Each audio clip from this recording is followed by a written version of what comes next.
구독자 여러분 안녕하세요. 김상준 기자입니다. 오늘 함께 보실 차량은 스포티지 하이브리드 모델인데요. 가격은 4,289만원이고요 사실 좀 부담스러운 가격이라고 저는 생각을 하거든요. 지인분들 중에서 스포티지 하이브리드 차량을 구매하신 분들이 계신데 상당히 좀 만족스러워 하시더라고요. 물론 풀옵션은 아닙니다. 차량에 대한 전반적인 평가를 하고 가격대도 한번 추천을 드려보도록 하겠습니다. 우선은 개인적으로 이 스포티지 디자인은 제 취향하고는 너무 동떨어져 있습니다. EV6랑 좀 많이 닮아 있는 것 같고, 제가 생각했을 때는 EV6를 시작으로 해가지고 좀 비슷한 디자인의 차들이 기아에서 계속 나올 것 같아요. 또 디자인은 워낙 개인 취향이니까 이 차가 너무 멋있다고 생각하시는 분들도 있을 것 같고요. 차량의 완성도 측면에서 좀 자세하게 설명을 드리도록 하겠습니다. 우선 투싼이랑 비교를 안 할 수가 없는데, 투싼도 뭐 사실 상당히 완성도가 높은 차량이지만 지금 스포티지 하이브리드를 탔을 때 만족감이 사실 더 좋습니다. 저속으로 갈 때는 굉장히 고급차처럼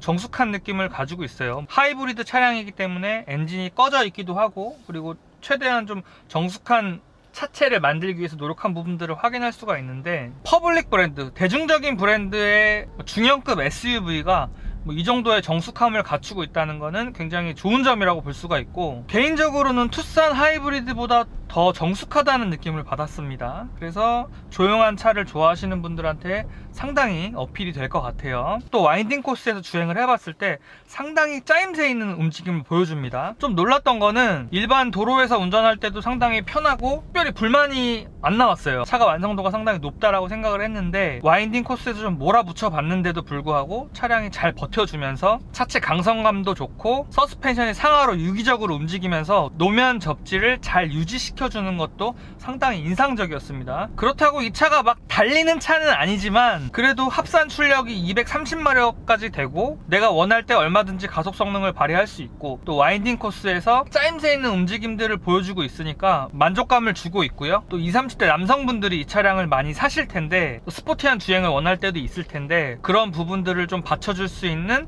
주행 질감은 상당히 좋다라고 볼 수가 있습니다. 투싼하고 자꾸 비교를 하는데, 투싼보다 좀 더 완성도 있는 움직임을 저는 보여준다고 생각을 하고, 투싼보다 어쨌든 2열 공간도 좀 더 넓기 때문에 패밀리 SUV로 사기에도 적합하다는 생각이 들어요. 퍼블릭 대중적인 브랜드의 중형 SUV가 이 정도 정숙함과 상당히 안정적인 주행 감성, 그리고 좋은 승차감을 준다는 측면에서는 기아차 많이 좋아졌다. 그리고 사실 외형 디자인이 제가 마음에 안 들 뿐이지, 그냥 이 차를 그냥 비클 탈 것으로만 평가를 했을 때는 차량 안에서의 만족감은 상당히 높은 편입니다. 취재가 있어가지고 서울 도심에도 가보고 외곽 도로도 달려봤는데 연비가 상당히 좋아요. 제가 주행한 연비는 15.9km/L를 계속해서 유지를 했고요. 스포츠 모드로도 주행해보고 좀 빨리도 달려보고 천천히도 달려보고 막히는 길도 달려봤는데 연비가 떨어지지가 않습니다. 15.5에서 16 사이를 계속해서 왔다 갔다 하기 때문에 연비가 상당히 좋다고 볼 수가 있죠. 그리고 스포티지 하이브리드 딱 봤을 때 물론 이 차량이 풀 옵션 사양이기 때문에 대형 인포테인먼트 시스템, 이게 그대로 탑재가 됐죠. 화면이 굉장히 크고 보기에도 굉장히 편합니다. 또 계기판도 전자식 계기판으로 다양한 정보를 제공하고 있기 때문에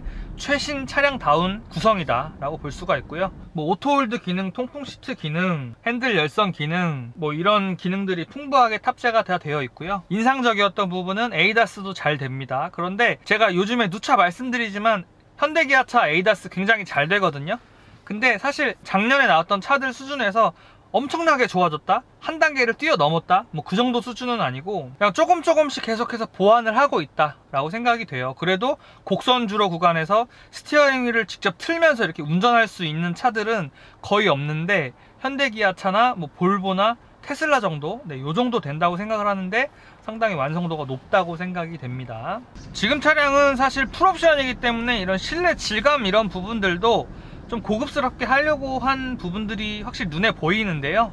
개인적으로 평가를 했을 때 4,200만원 정도대의 인테리어라고 보이지는 않아요. 조금 더 고급스러워야 된다고 생각을 하는데 이 부분은 개인적으로 좀 아쉽습니다. 그래도 만져보기 전에는 눈으로 봤을 때는 상당히 고급스럽게 만들려고 했네, 또 가죽 스티치를 이렇게 보여주려고 했네, 이런 부분들이 눈에 확실히 띄기는 합니다. 한 가지 단점을 꼽으면은 딱 한 가지가 있는데, 지금은 제가 운전하면서 적응이 됐는데, 저속에서 브레이크 세팅을 너무 민감하게 세팅을 했습니다. 쉽게 설명을 드리면 살짝만 브레이크를 밟아도 약간 이렇게 울컥울컥 쓰게끔 만들었어요. 이 부분이 투싼이랑 가장 차이나는 부분인데, 과거의 기아 자동차 모델 중에 이런 느낌을 주는 차들이 있었죠. 뭐 구형 K5나 이런 모델들이 이런 느낌을 줬었는데, 이게 이제 투싼하고 좀 다르게 세팅하려다 보니까 이 브레이크 세팅을 좀 다르게 한 것 같은데, 이 부분은 사실 좀 별로예요. 중속 이상 뭐 고속에서는 이런 브레이크 세팅이 아니고 그냥 뭐 평범한데, 한 40km 미만 속도에서 브레이크 밟았을 때는 이렇게 콱콱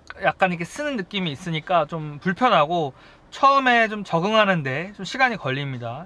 유럽차 세팅하고는 완전히 반대고, 과거의 국산차, 한 15년 전의 국산차 그런 느낌을 가지고 있다는 거 조금 아쉬운 점입니다. 아마 이 부분은 피드백이 계속해서 들어가면은 뭐 연식 변경이나 부분 변경 때 아마 이 세팅은 아마 바뀔 것 같은데요, 개인적으로 아마 많은 분들이 선호하시지는 않을 것 같아요. 제가 트림 추천 영상은 따로 만들까 지금 생각 중인데, 가격대를 그냥 먼저 말씀드리면 3,500만원에서 3,700만원 정도의 옵션을 구성하셔서 타시면은 상당히 괜찮을 것 같아요. 풀옵션 대비 한 5,600만원 정도 더 다운시켜서 차량을 산다 하더라도 웬만한 옵션 다 들어가 있고 기능들이 전혀 부족하지 않기 때문에 필요 없는 기능들까지 다 해가지고 4,200만원, 4,300만원 가까이 차량을 사실 필요는 없을 것 같아요. 네, 독자분들 감사하고요. 더 유익한 자동차 컨텐츠로 다시 찾아뵙겠습니다.